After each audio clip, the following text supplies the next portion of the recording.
Bienvenue sur la chaîne Pièces de Radio Complet. Pensez à vous abonner pour ne pas rater les épisodes prochains. C'est Nick Carter qui vous parle. Un matin d'avril 1910, il était à peine 8 heures, je sonnais à la porte du somptueux hôtel particulier du milliardaire Archibald Browndale.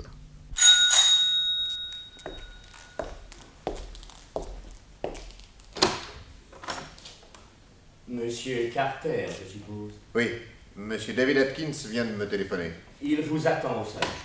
Si vous voulez bien me suivre. Très volontiers.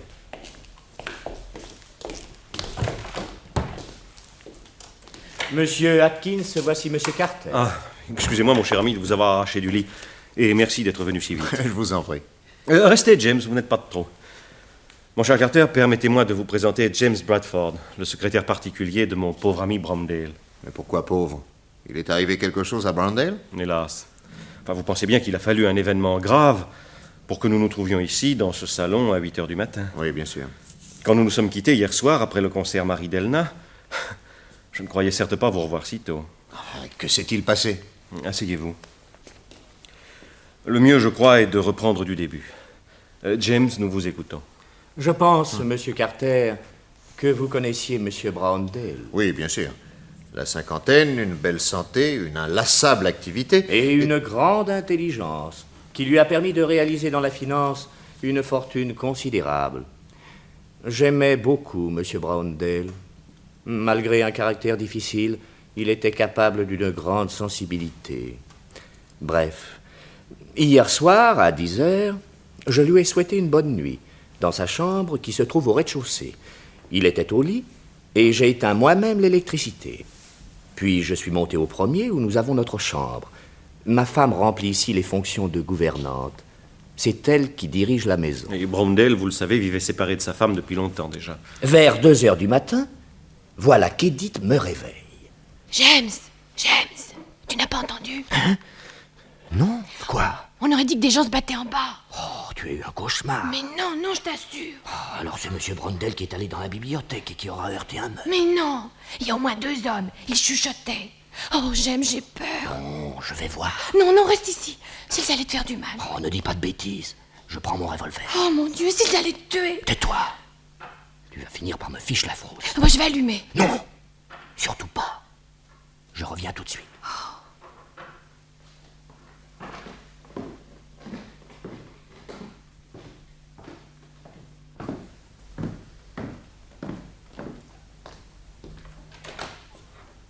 Pas un mot, je te brûle. Laissez-moi! Laissez-moi, voulez-vous me laisser? Prends son revolver. Mets le mien, Barion. Attache-le. Sa femme va crier. T'inquiète pas, un tampon de chloroforme sous le nez, elle restera tranquille. Allez, viens, leur chambre est en premier.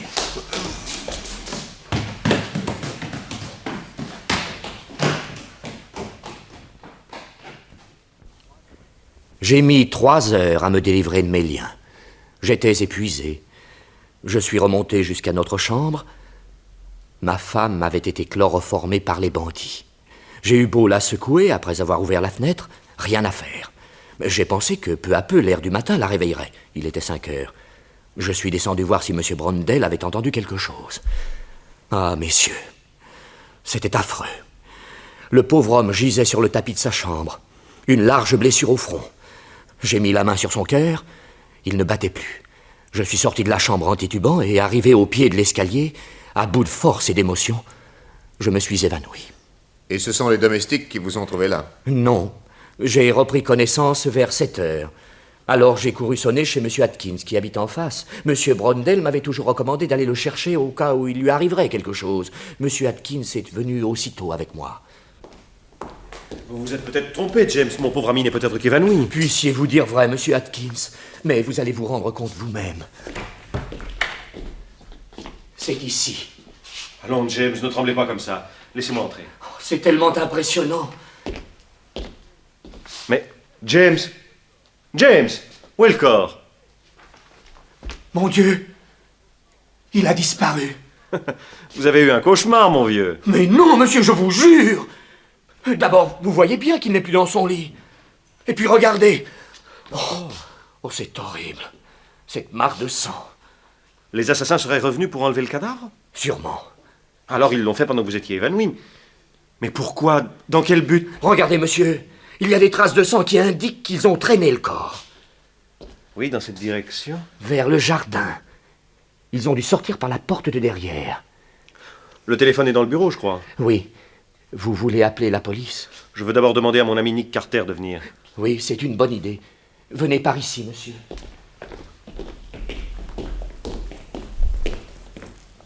C'est ainsi, mon cher Carter, que nous vous avons téléphoné. Bon, si vous voulez bien me conduire tout de suite à la chambre. Suivez-moi.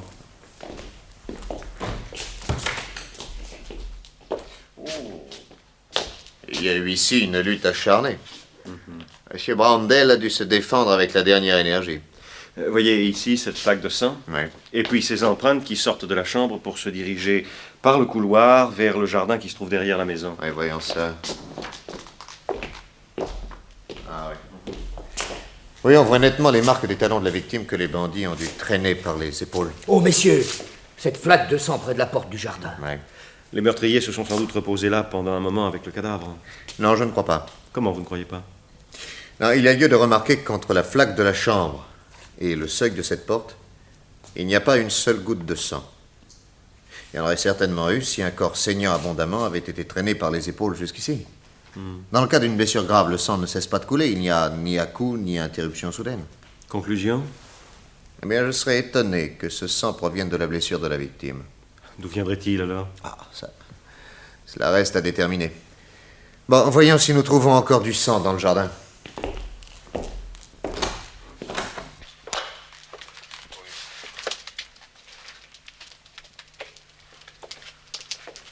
Oui, voyez, il y a des empreintes de pas.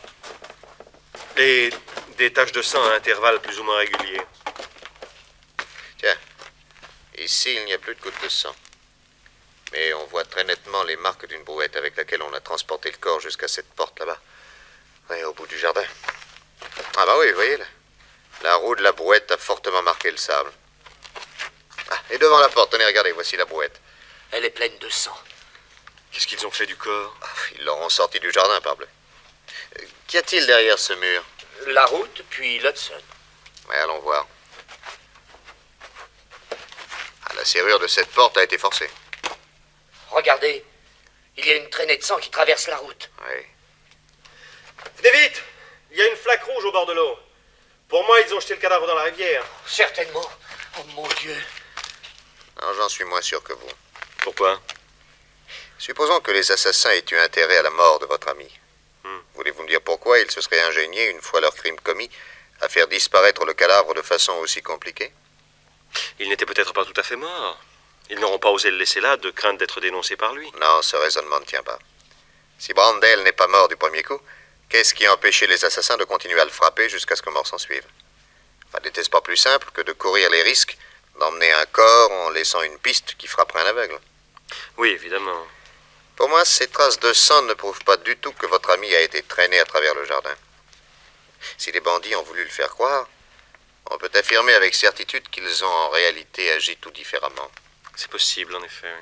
Et on peut en déduire également qu'il ne s'agit pas de malfaiteurs quelconques. Ont-ils volé quelque chose? Non, rien. Oui, je leur ai parié.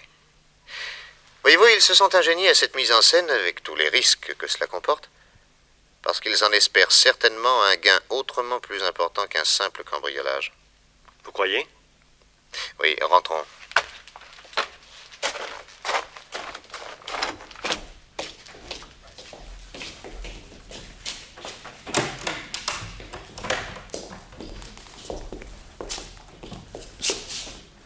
Dites-moi, Atkins.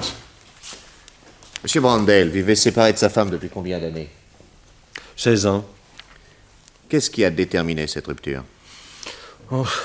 C'était une espèce d'Othello. Sa femme a eu terriblement à souffrir de sa jalousie. Pendant un certain temps, elle a tout supporté, puis elle a fini par lui dire « il vaut mieux nous séparer ». Quand au bout de quelques années de mariage, un homme n'accorde pas plus de confiance à sa femme que vous ne le faites, elle perd sa dignité en continuant la vie commune. Et elle est partie. Qu'est-elle devenue? Personne ne le sait. Browndale avait profondément regretté l'irritation qui l'avait poussé à laisser partir sa femme, d'autant plus qu'en quittant la maison, elle avait emmené leur fillette, qui avait 4 ans. Quelque temps après, il a fait toutes les recherches possibles pour les retrouver. Il y a dépensé un argent fou, mais sans résultat. Il avait d'autres parents? Non.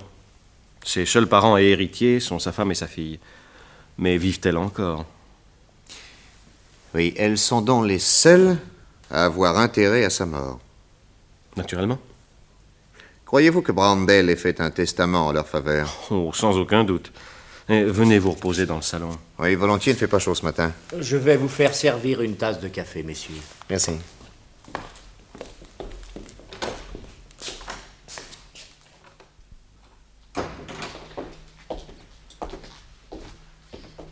Atkins, que pensez-vous de ce James? Il est secrétaire ici depuis bientôt 8 ans. Et j'ai entendu Brownell n'en dire que du bien. Oui. Et vous ne pensez donc pas qu'il puisse avoir été complice des meurtriers? On ne peut jurer de rien, mais j'en serais fort étonné. Il gagnait très bien sa vie et je ne vois pas en quoi la mort de son patron pourrait lui rapporter autre chose que l'obligation pour lui et sa femme de chercher une autre place. À moins que Brownell ne les ait couchés sur son testament pour une forte somme en récompense de leurs bons et loyaux services. Pour hériter, il faut un mort. Donc il aurait eu intérêt à le laisser où il était. J'étais appelé par d'autres affaires urgentes et je dus prendre congé. Il fut décidé que je reviendrais à 5 heures de l'après-midi. J'étais exact au rendez-vous, mais le jeune Atkins, qui avait une charge d'agent de change et qui était fort occupé lui aussi, me téléphona pour m'annoncer qu'il serait un peu en retard, ce dont il me priait de l'excuser. Pour l'attendre, je m'installai dans le salon qui donnait sur le hall, et par la porte restée entr'ouverte, j'entendis un curieux dialogue entre Albert, le maître d'hôtel, et une jeune fille à qui il venait d'ouvrir. Je voudrais parler à M. Brownell. Monsieur Brownell? C'est-à-dire, mademoiselle, que... Il m'attend. C'est de la part de qui? Dites-lui que je suis sa fille. Mais mademoiselle, monsieur Brownell n'avait pas de fille. N'avait pas? Pourquoi dites-vous n'avait pas? Il lui est arrivé quelque chose? Monsieur Brownell est mort, mademoiselle. Mon père est mort? Et quand cela? Cette nuit. Mort? Oh, c'est pas possible. Bonjour, mademoiselle. Monsieur? Je suis un ami de votre père. Si vous voulez bien vous donner la peine d'entrer dans ce salon. Volontiers.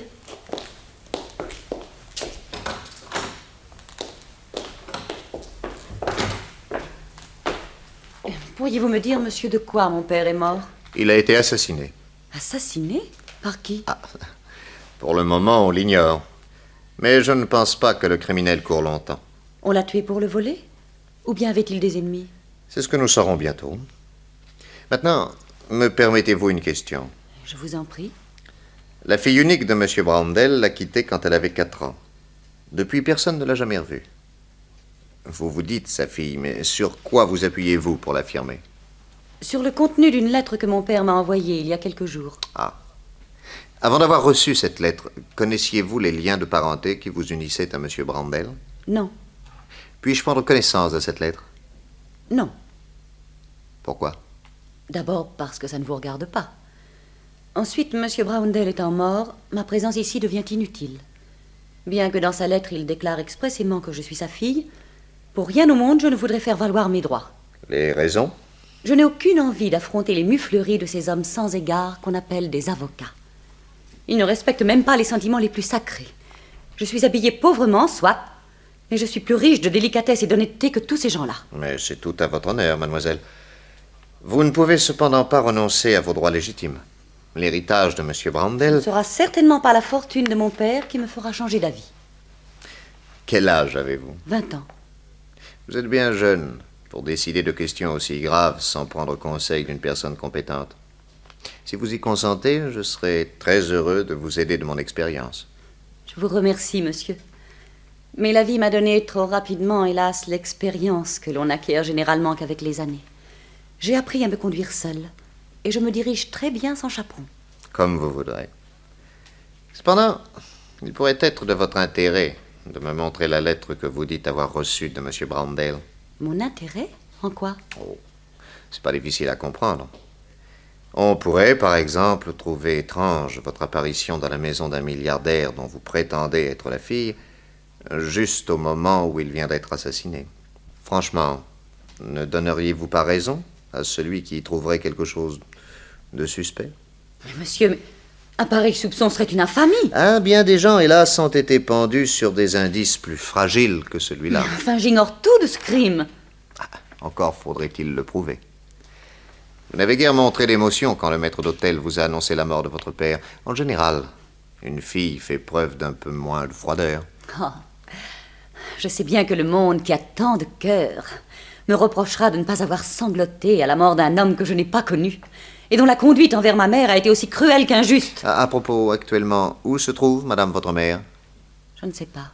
Comment, vous ignorez ce qu'elle est devenue? Oui, depuis 5 ans. Elle était tombée malade et il avait fallu la transporter à l'hôpital Saint-Patrick. J'allais la voir tous les jours. Elle avait une infirmière très gentille. Et puis moi-même, j'ai attrapé une angine. Je suis restée 3 jours sans pouvoir sortir. Le 4e jour, quand j'ai demandé à voir ma mère, on m'a dit qu'elle était partie la veille. Et l'on a été très étonnés qu'elle ne soit pas rentrée à la maison. On a fait des recherches dans d'autres hôpitaux, à la morgue. Rien. Est-elle morte? Je ne sais pas. Vous avait-elle parlé de son mariage et des circonstances qui avaient amené la séparation? Non. Mais je dois vous dire que maman n'était pas tout à fait normale. Sa rupture avec mon père avait comme brisé quelque chose dans sa tête et dans son cœur. Sur le passé, elle gardait un silence farouche. Et quand je lui posais des questions, elle me répondait « Plus tard, à ta majorité, je te dirai tout. » Et elle est partie sans m'avoir rien dit. Elle avait de la famille? Non, plus personne. Comme pour rompre plus sûrement avec le passé, elle avait brûlé tous nos papiers. Et elle se faisait appeler Madame Clark. On m'appelle Helena Clark. Voilà 5 ans que je suis seule au monde. Puis-je entrer? Mais certainement, Atkins. Mademoiselle. Oh, Oh, Helena, qu'est-ce que vous faites ici? et vous, David? Vous vous connaissez? Mais oui. Je pense bien. Mais comment allez-vous? Qu'est-ce que vous devenez? Mon cher, il m'arrive actuellement une aventure étonnante qui, je le sens, va me causer pas mal de soucis. Quoi donc? Mademoiselle prétend être la fille de Monsieur Brandel. Vous? Mais ce serait merveilleux. Vous semblez plus prompt à me croire que monsieur. David, vous connaissiez Monsieur Browndell?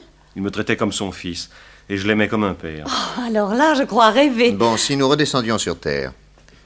Mademoiselle a, paraît-il, reçu une lettre de Monsieur Brandel par laquelle il la reconnaît pour sa fille. Elle a refusé de me montrer cette lettre, mais peut-être consentira-t-elle à vous la laisser lire. Oh, mais certainement. Tenez, David, la voici. Merci. Alors, c'est bien l'écriture de M. Brondel. Prenez cette lettre, Nick, et lisez-la. Helena, vous pouvez avoir confiance en monsieur comme en moi-même. Il faut vraiment que ce soit vous qui me le disiez, car monsieur n'a cessé de me montrer une hostilité. Excusez-moi, mademoiselle, mais je suis obligé d'être objectif. Voyons cette lettre. Ma chère enfant, voici 16 ans que je vous recherche. Il y a quelques heures seulement, j'ai acquis la certitude que vous étiez ma fille. Venez vite me voir afin que je puisse vous ouvrir mon cœur, vous dire combien je regrette mes torts et à quel point vous me rendriez heureux si vous acceptiez de reprendre votre place dans une maison qui n'a jamais cessé d'être la vôtre. Je sais que vous ne vivez pas avec votre mère, peut-être pourrez-vous m'en donner des nouvelles. Je l'ai laissé partir dans un accès de jalousie aveugle que je ne comprends même plus aujourd'hui. Je suis prêt à réparer les chagrins que je vous ai causés à toutes deux.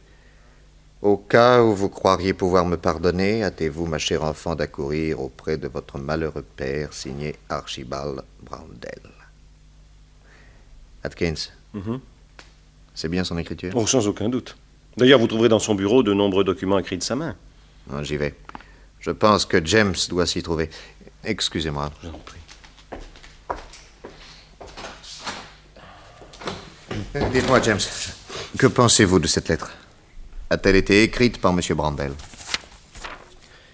C'est bien son écriture, ou alors elle est imitée à la perfection. Voulez-vous me montrer les documents écrits de sa main? Je peux surtout vous montrer des livres entiers de copies de lettres. Monsieur Brandel n'envoyait jamais une lettre sans en prendre une copie avec le procédé habituel, papier de soie mouillé à l'éponge humide et presse à copier. Et la lettre étant écrite avec une encre spéciale. Naturellement. Ce que vous me dites est fort intéressant. Je suis sûr maintenant que cette lettre est un faux. Je m'en doutais. Me voici désormais devant une certitude. Pourquoi? L'écriture est un chef-d'œuvre d'imitation, seulement le faussaire a oublié une chose. Il a écrit cette lettre avec une encre ordinaire, et non une encre à copier. Et je ne vois pas sur le papier les inévitables bavures dues au contact avec le double humidifié. Étant donné l'habitude qu'avait M. Brandel de copier à la presse chacune de ses lettres, comment ne l'aurait-il pas fait pour un document aussi grave? Un document par lequel il effectuait une véritable reconnaissance de paternité. En effet. Cette lettre est, je le répète, un faux. Quant à cette ravissante jeune fille, si raffinée sur le chapitre de l'honneur, si candide et si pure, elle m'a tout l'air d'une fieffée coquine comme j'en ai rarement rencontré dans ma carrière de détective. Dites-moi, quel était le notaire de M. Brandel? Maître Clarence Harding, Broadway 174. Je vous remercie. Ah, Nick, une bonne nouvelle. Je viens de décider Elena à s'installer ici. C'est une excellente idée. J'avais prévenu David, monsieur Carter. Si vous m'aviez tant soit peu désapprouvé, je ne serais pas restée. C'est qu'il m'a dit beaucoup de bien de vous. Vous êtes, paraît-il, un détective extraordinaire et vous allez faire, je pense, la lumière sur la mystérieuse disparition de monsieur Browndell. Puissiez-vous réussir rapidement. Je ne négligerai rien dans ce but, mademoiselle. Vous pouvez en être certaine. Si vous le permettez, je vais voir la chambre que l'on me destine. Je viens de prier Edith de la préparer, elle va vous la montrer. Et puis je retournerai chez moi à chercher mes affaires. Oh, le déménagement ne sera pas long. J'ai si peu de choses. À tout de suite, Elena. J'aimerais, Atkins, que vous me disiez quelques mots sur cette charmante jeune fille qui arrive si à propos pour cueillir l'héritage d'un soi-disant papa. Nick, j'espère que vous ne la suspectez pas. Mon devoir est de suspecter tout le monde. Comment l'avez-vous connue? Dans un magasin, il y a 2 ans. Oui. Et depuis, vous l'avez rencontrée souvent? Dans les premiers temps, très souvent. Puis, de moi-même, j'ai espacé nos relations. Tiens, pourquoi donc? Parce que... Oh, à vous, je peux bien le dire. J'ai eu le coup de foudre. Ah, Sitôt que je l'ai vue, je n'ai plus qu'une idée, l'épouser, en faire la compagne de ma vie. Malheureusement, j'ai dû vite déchanter. Elle m'a conduit, très gentiment, désirant que nous restions de bons camarades, mais rien de plus. et son cœur était pris ailleurs. Oui. Et vous connaissez l'heureux élu? Elle nous a présenté un soir, au coin d'une rue. Son nom? Reginald Stuart. Reginald Stuart? Vous le connaissez? Ah, si c'est celui auquel je pense, voilà qui confirmerait mes soupçons. Quel soupçon? Permettez-moi de ne rien vous en dire pour le moment. Est-elle fiancée à ce garçon? Je l'ignore. Oui. A-t-elle une photographie de lui? Il n'y a pas longtemps, nous prenions le thé ensemble. Elle a ouvert son sac et je crois en avoir aperçu une, en effet. Tenez, c'était ce sac-là qui est sur le fauteuil. Ah, très bien. Allez vite vous assurer que la gouvernante prépare à cette jeune fille une chambre digne d'elle. En attendant, je vais prélever des gouttes de sang pour les analyser. Je reviendrai demain matin à 10 heures. Entendu. À demain. Une fois seul, je n'ai pas résisté au désir d'ouvrir le sac d'Helena et d'y prendre la photographie qui y était, en effet, et que j'ai glissée dans ma poche. Puis, sur 3 morceaux de verre que m'a donné James, j'ai déposé une quantité de sang suffisante pour effectuer les analyses indispensables. Je suis rentré chez moi, et dans le laboratoire ultramoderne que je me suis fait installer en sous-sol, je me suis mis au travail.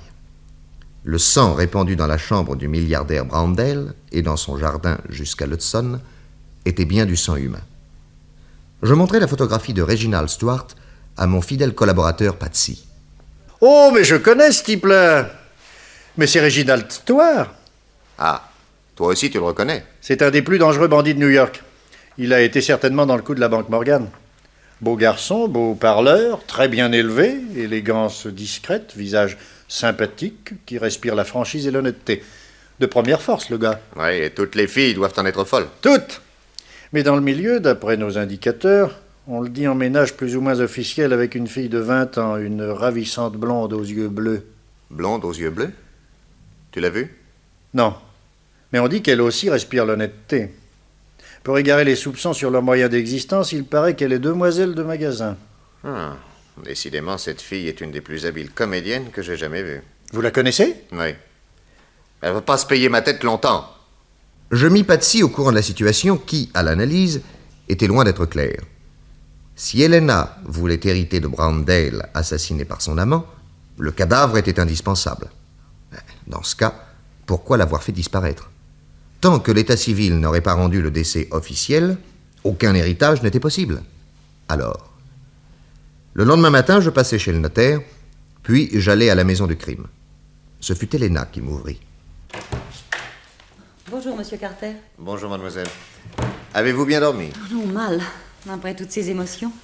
J'aurais encore quelques questions à vous poser. Je vous en prie. Peut-être pourrions-nous entrer dans le bureau? Mais si vous voulez.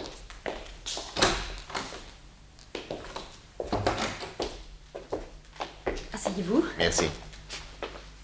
Je vous écoute. Quel a été votre dernier domicile? La pension de famille de Madame Jones. 54e rue, numéro 31. Combien de temps y êtes-vous resté? Oh, plus de 2 ans. Vous allez excuser mon indiscrétion, mais vous-même m'avez assuré tenir autant que moi à ce que toute la vérité soit faite sur le drame d'hier matin. Certainement. Bien. Pendant ces 2 années, vous êtes-vous lié d'amitié avec plusieurs hommes? Mais monsieur Carter, je ne vois pas quel rapport peut avoir ma vie privée avec la mort de mon père. J'en suis seul juge. Répondez. Eh bien, au cours de ces 2 années, je me suis fait 2 amitiés auxquelles j'attache beaucoup de prix. D'abord, David Atkins, qui est entré un jour dans la maroquinerie Wells où j'étais vendeuse. Oui, 1 an après la disparition de ma mère, j'étais allée demander une place à monsieur Wells. Plusieurs fois, étant fillette, j'étais entrée dans son magasin avec maman. Elle était déjà certainement sa cliente au début de son mariage, et en souvenir d'elle, il m'avait accueillie avec beaucoup de gentillesse. Ah, mais il avait dû promettre le secret à ma pauvre maman. Car j'ai eu beau à plusieurs reprises lui demander des renseignements sur mon passé, il m'a juré qu'il ne savait absolument rien. Étant donné que la maison Wells a la clientèle la plus sélectionnée de New York, il n'y a rien eu d'étonnant à ce que tôt ou tard je fusse appelée à servir David Atkins, qui appartient au même milieu que mes parents. Oui, je comprends. Et votre second ami? C'est Reginald Stuart. Ah. Et comment l'avez-vous connu? Quand maman était à l'hôpital, elle avait été admirablement soignée par une infirmière, Madame Lewis, qui m'a prise en amitié en me voyant désespérée de me retrouver seule au monde. Elle m'a fait connaître son fils George, qui avait pour ami intime Reginald Stuart. Oh, j'ai tout de suite aimé Reginald. Qu'il est le plus loyal et le plus merveilleux qui se puisse rencontrer. Vraiment? Quel métier fait-il? Oh, il est très intelligent et il a des intérêts dans des tas de sociétés dont il surveille la marche. Ah, oui, il a une belle situation. Oh, bien qu'il n'en soit jamais question entre lui et moi, je crois qu'il gagne beaucoup d'argent. Oui. Et lui? Répond-il à vos sentiments?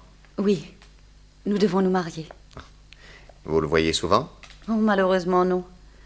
Il s'absente parfois 3, 4 ou 5 semaines pour ses affaires. C'est ainsi que je ne l'ai pas vu depuis le mois de mars. Mais je l'attends d'un moment à l'autre. Quand il va savoir la lettre que j'ai reçue de mon père. Ah, il sera étonné. Avouez qu'il y a de quoi. Enfin, avec lui, s'il m'aime, je sais déjà que ce n'est pas pour ma fortune. Autre question. Hier, vous m'avez spontanément dit votre mépris pour les avocats.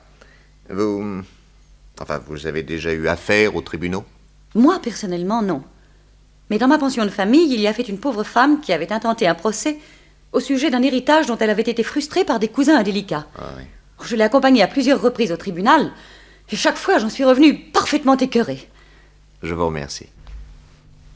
Ou bien j'avais affaire à une rouée diablement habile, qui essayait de me rouler avec des yeux candides et des réponses d'une désarmante spontanéité, ou bien j'étais un monstre de soupçonner cette pauvre jeune fille, modèle de franchise et de loyauté. C'est en la quittant que James me conseilla d'interroger la vieille Mary, qui avait la garde de l'argenterie. Oh, je suis bien contente de vous voir, monsieur Carter. Vous pensez, hier, quand on a appris l'assassinat de ce pauvre monsieur, j'ai regardé tout de suite si on n'avait pas volé l'argenterie. Ah oui. J'ai jeté un coup d'œil, j'ai vu que tout était en place. Ah, j'ai respiré. Et puis, hier soir, avant de me coucher, je me suis dit, t'as regardé un peu vite. Les théières, les sucriers, tout ça y était. Mais les écrins, t'as pas ouvert les écrins. Eh bien, monsieur Carter, les bandits ont volé ce qu'il y avait dans 6 écrins. Des couverts en vermeil, des couteaux à manche de nacre, des petites cuillères en argent massif. Oh, j'en ai encore les jambes coupées. Si l'assassinat a eu le vol pour mobile, ça je comprends de moins en moins. Oh, ça fait 20 ans que je suis dans la maison, monsieur Carter. Il a jamais manqué une cuillère à sel. Il faut que ces bandits... Non mais calmez-vous. Alors dites-moi, Mary, si vous êtes dans la famille depuis 20 ans, vous avez connu mademoiselle Helena, petite fille? Oh, ben je pense bien. C'est moi qui m'en suis occupé jusqu'au jour où elle a quitté la maison avec sa maman. Vous avez vu cette jeune fille qui a passé la nuit ici? Oh, vous pensez? C'est ma petite Helena qui est revenue. Vous l'avez reconnue? Non, mais elle ressemble tellement à sa mère. Ah, vous êtes sûr? Oh, j'ai beau être vieille, monsieur Carter, je lis sans lunettes, et je vous dis, moi, que sa ressemblance avec cette pauvre madame est frappante. D'ailleurs, il n'y a qu'à regarder les photos. Ouais. A-t-elle reconnu la maison dans ses détails? Non, parce qu'elle est partie à l'âge de 4 ans. N'empêche que, dans sa chambre, elle est allée directement au placard à droite de la fenêtre et elle m'a dit « C'est là que je mettais mes jouets. » Vous n'avez pas encore l'air convaincu que cette jeune fille est bien ma petite Elena. Je me suis laissé dire qu'elle avait sur le corps une certaine marque qui permettait de l'identifier de façon absolue. J'y arrive. Quand elle était petite fille et que je la baignais, j'étais toujours chiffonnée par une petite tache brune qu'elle avait en bas de l'omoplate gauche. Eh bien, monsieur Carter, moi aussi, j'ai voulu en avoir le cœur net. Et hier soir, je me suis arrangée pour l'aider à se déshabiller. Eh bien, cette tache est là toujours. Oui, je crois même qu'elle a une forme spéciale. Oui, exactement la forme de l'Afrique, en plus petit. Oui, ben heureusement. N'importe quel homme de loi pourra le constater comme je l'ai fait moi-même. Très bien, Mary. Je vous remercie. Ainsi, mon enquête reculait et je voyais de moins en moins clair. Il n'y avait plus de doute maintenant. Cette Elena était bien la fille du milliardaire Browndale. Le notaire m'avait lu le testament du financier qui faisait légataire universel sa fille, disparue à l'âge de 4 ans, et qui portait au bas de l'omoplate gauche, je cite ses propres termes, une tache marron rappelant exactement la forme de l'Afrique. Mais alors, pourquoi s'être présenté avec une lettre qui était un faux? Et pourquoi cette disparition du cadavre qui annihilait tout espoir d'héritage? Sans plus attendre, je suis allé interroger Madame Jones, la propriétaire de la pension de famille. Elena? Mais monsieur, c'est la plus charmante jeune fille que je connaisse. Et la plus sérieuse. Ah, Je peux dire qu'en 2 ans, elle n'est pas sortie 5 fois le soir. merci, madame. Et Patsy qui m'assurait qu'elle vivait presque complètement avec Stuart.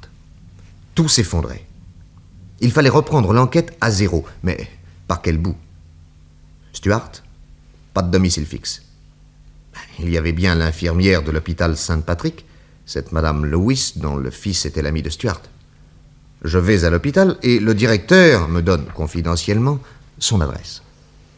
En fin d'après-midi, je trouve dans un coin perdu de banlieue une maison isolée au milieu d'un terrain vague, un véritable coupe-gorge. Soudain, quelqu'un arrive et entre. Reginald Stuart. Alors, la chance finissait par me sourire. Je cours aussitôt téléphoner à McCluskey, chef de la police centrale. Allô? Qui est à l'appareil? Nick Carter. Bonsoir, Mac. Je suis sur un très gros gibier. Voulez-vous m'envoyer 10 hommes en civil et armés jusqu'aux dents? Ok, Nick. Quelle adresse? En banlieue, à Clifton, 45 Dead Street. Ok, ils y seront à 7 heures. À 7 heures, mes 10 policiers arrivent. La nuit est venue.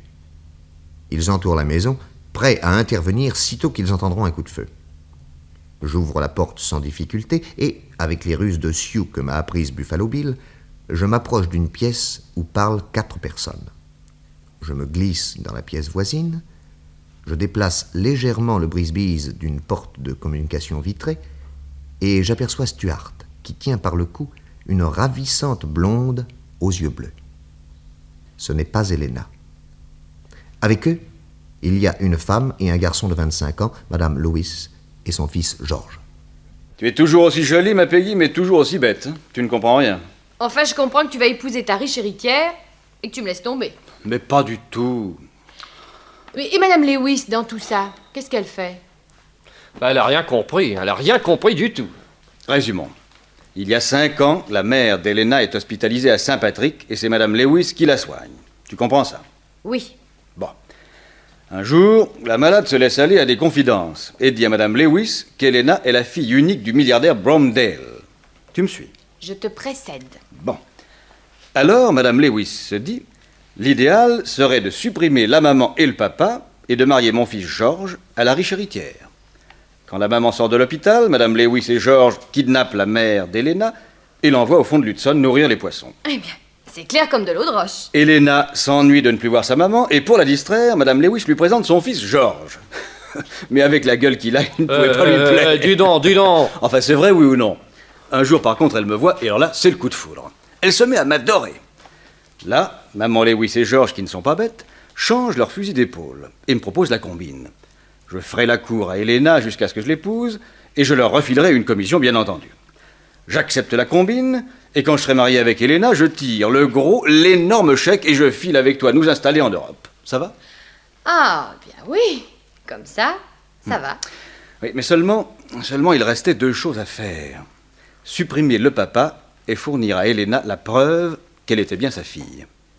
Robertson me confectionne une lettre signée Bromdale, qui est un chef-d'œuvre d'imitation.